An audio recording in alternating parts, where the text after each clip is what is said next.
This is how you assemble the face shield. It's called face shield protective isolation mask. So it comes with a box. It comes with the shield. It comes with the face. No, it comes with what you call, something you put on the face. So let's open it up quickly, and I'll show you how it's done, so that when you order yours, you'll know how to do it yourself. Understand? Okay. Be careful. You know why? What I did before I opened the pack, I ordered this from Lazada, and it came from this store.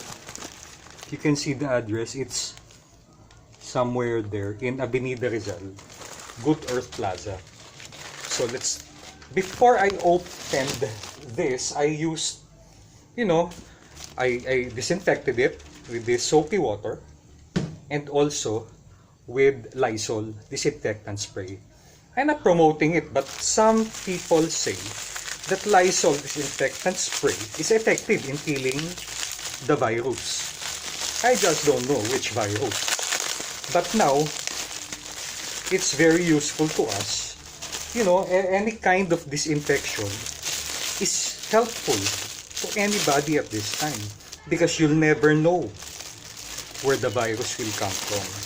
So here is the frame. It's actually like a eyeglass frame. So there's a lock here. Okay, this part is where you will put the shield. Insert it in the hole in the shield here. Okay, so this is the frame. Okay, when you open it out, it's like glass, without the glass, just the frame.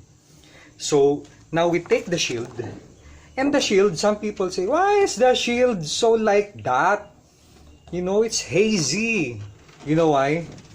Because there's actually a layer of a sheet plastic that you will take off.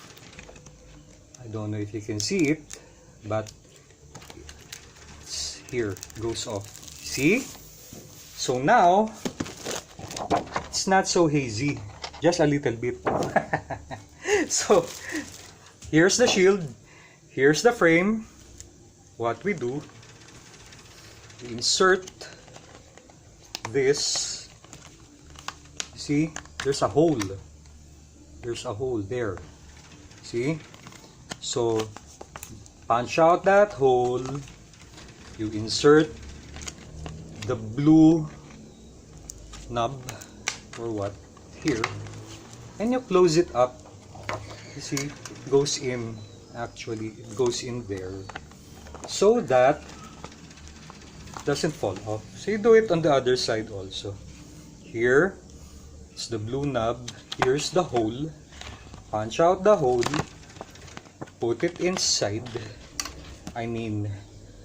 Put this through here. See? Goes in here. See? There you go. And you push it in so that it doesn't go out. And now,